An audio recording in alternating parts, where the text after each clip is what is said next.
na si Kuan, si Jahbong, representative ko sa Lapu-Lapu. Usa ko ka rap artist nya mo kumpul ko kanta nya.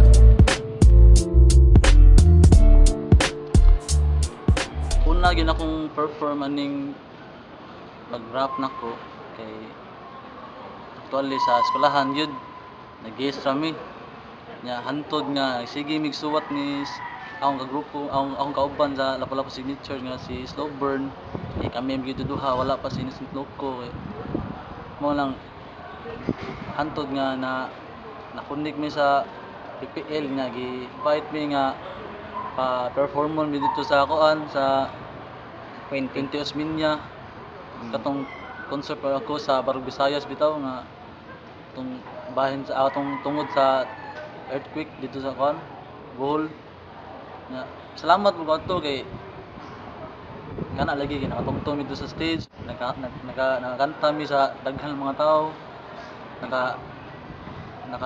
nakadalit mi kanta kay para ang mga tao mo malingaw nya mahatag sila mga donation nga mao to nya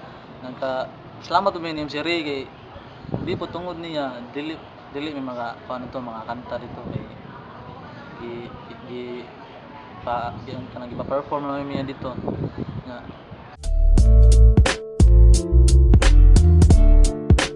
ako na introduce ako mga kauban si Innocent Loco ug si Slowburn. Kami ang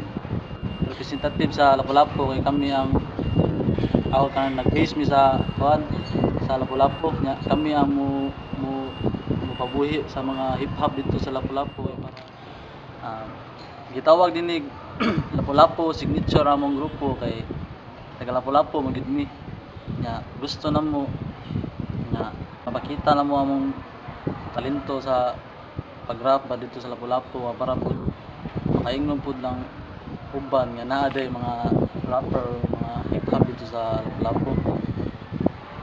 nya usap nga nakik-connect mi sa mga rap artist diri sa kuan sa Cebu like kaning BPL mo nang gitabangan pud mi nila nga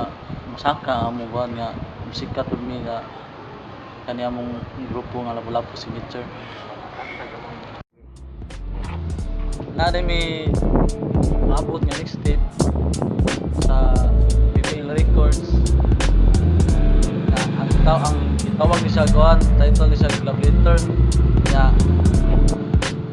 salamat po kay na-include man nga mixtape pa nya lipay sa kimi among grupo Lapu-Lapu signature naabot na-appeal sa mixtape nya salamat po dahil ko ni kuan ni Antay K ang owner sa BPL ug si Charles kay i-appeal nila sa ilang projects ba natangin ninyo ang among kuan project ni BPL Records ang title ni Love Letters so coming soon na gid hapit na gid